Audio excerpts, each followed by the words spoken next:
જ્યાં મત માત્ર ગામના પ્રધાન માટે નહીં પરંતુ ગામડાઓના ભવિષ્ય માટે પડે છે।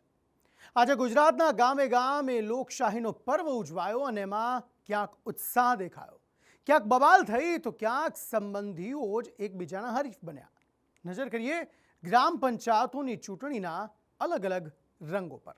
લોકશાહીનો મેળો ને ગજબની ચમક, ગામની ગલીઓમાં આજે લોકતંત્રની ધમક। એક વોટે હાલત બદલાઈને આખું ગામ બોલે, પ્રધાન કોણ આ સવાલનો જવાબ મતમાં બોલે। ક્યાંક ઉત્સાહ તો ક્યાંક બબાલ, ક્યાંક પરિજનોમાં જ મહાભારત। ગાંધીજી કહેતા કે દેશનું ભવિષ્ય ગામડાઓમાં છે અને સાચી લોકશાહી પણ ગામડાઓમાં છે। લોકો જાગૃત બને, ગામડું વિકસે, મજબૂત થાય અને એમ ગ્રામ સ્વરાજ થકી જ વિકાસના ફળ લોકો સુધી પહોંચે અને ગોકુળિયું ગામ બનાવવા સૌ સાથે મળીને મથે। બસ આ જ ઉદ્દેશ સાથે ગુજરાતના ગામડાઓમાં આજે લોકશાહીનો પર્વ ધામધૂમથી ઉજવાયો। આખરે 2.5 વર્ષ ઠેલાયા બાદ ગુજરાતની 3,541 ગ્રામ પંચાયતોમાં સામાન્ય અને 353 ગ્રામ પંચાયતોની પેટા ચૂંટણી માટે મતદાન થયું। 3,656 સરપંચ, 16,224 સભ્યો માટે સામાન્ય ચૂંટણી થઈ। 10,479 મતદાન મથકો પર લાખો મતદાતાએ મત આપ્યા। મતદાન પહેલા કેટલીક ગ્રામ પંચાયતો સમરસ થઈ જતા ત્યાં મતદાન ન થયું, પણ ગામડાઓની ચૂંટણી અન્ય ચૂંટણીઓ કરતા નોખી હોય છે। અહીં નથી હોતા કોઈ પક્ષ કે નથી હોતા કોઈ પ્રતીક કે જેથી ગામડાઓમાં જૂથો ઊભા ન થાય, પણ તેમ છતાં ચૂંટણીઓમાં એવું થઈને જ રહે છે અને ગામડાઓમાં પણ એ ગંદી રાજનીતિ ઘૂસી જાય છે। ગ્રામ પંચાયતોની ચૂંટણીના મતદાનમાં પણ આજે ઘણી જગ્યાએ બનેલી ઘટનાઓએ આ સાબિત કર્યું। ક્યાંક વરસાદી માહોલમાં પણ લાંબી કતારો લાગી, ક્યાંક બબાલ થઈ તો ક્યાંક પરિવારોમાં જ મહાભારત સર્જાયો। ગીર સોમનાથ અને રાજકોટમાં પરિવારજનો વચ્ચે જ મહાભારત સર્જાયો। ગીર સોમનાથના જૂના ઉગેલા ગામે બે વેવાણ સામ સામે ચૂંટણી મેદાનમાં છે। ભાવનાબેન નંદવાણા છેલ્લા 10 વર્ષથી સત્તા પર છે। તેમની સામે તેમના વેવાણ જયાબેન ડાંગોદ્રા ચૂંટણી લડ્યા। તેઓ કહે છે કે મારા વેવાણ 10 વર્ષથી સરપંચ છે પણ ગામનો વિકાસ નથી થયો।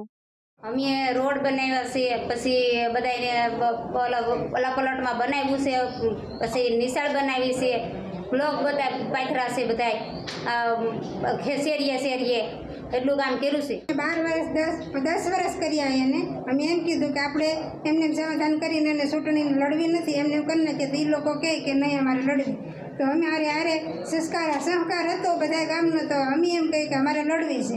બેન, તમે કયા કયા મુદ્દા ઉપર ચૂંટણી લડી રહ્યા છો? લડી રહ્યા છે એમ કે આ ગામ માટે, ગામને સારું કરવા માટે, એમ અમારા બાપ દાદાની ભૂમિ છે, અમારું ગામ બહુ પાછળ રહી ગયું છે, બધા ગામડા સિટી બની ગયા છે, અમારે હજી ગામમાં કાંઈ વિકાસ નથી એટલે અમે ચૂંટણી લડીએ।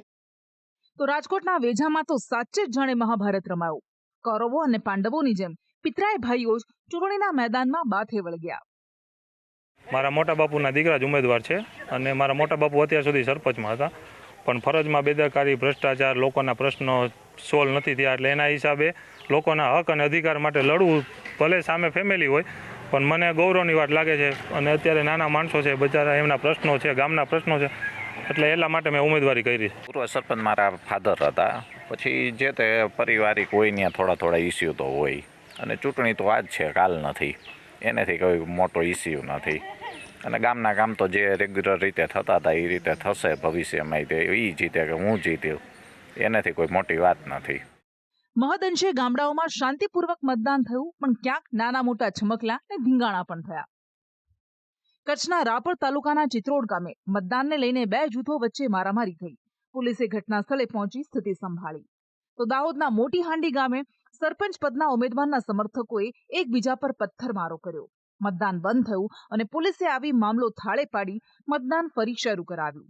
જ્યારે ભાવનગરના ફરિયાદકા ગામે બોગસ મતદાન થવાનો આક્ષેપ થતા લોકોએ હોબાળો મચાવ્યો, જેમાં પણ પોલીસે મધ્યસ્થી કરવી પડી।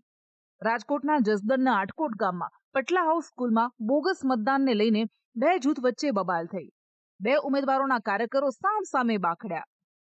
વિધાનસભા અને લોકસભાની ચૂંટણીઓમાં તો આપણે પૈસા ફેંક, તમાશા દેખનો ખેલ જોતા જ હોઈએ છીએ, પણ હવે આ ગંદુ રાજકારણ ગામડાઓમાં પણ પહોંચી ગયું છે।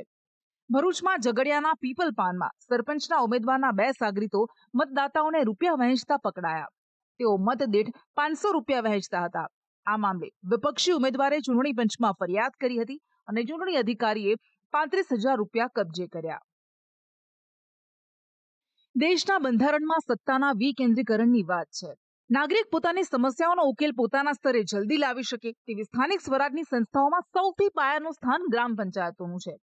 હવે ગામડાઓમાં હોંશે હોંશે મતદાન થયું છે, પણ આ ગામડાઓએ કોને પોતાના ગામના પ્રધાન બનાવ્યા છે, કોના પર વિશ્વાસ મૂક્યો છે, એ તો ત્યારે જ ખબર પડશે જ્યારે 23 તારીખે મતપેટીઓના પટારા ખુલશે.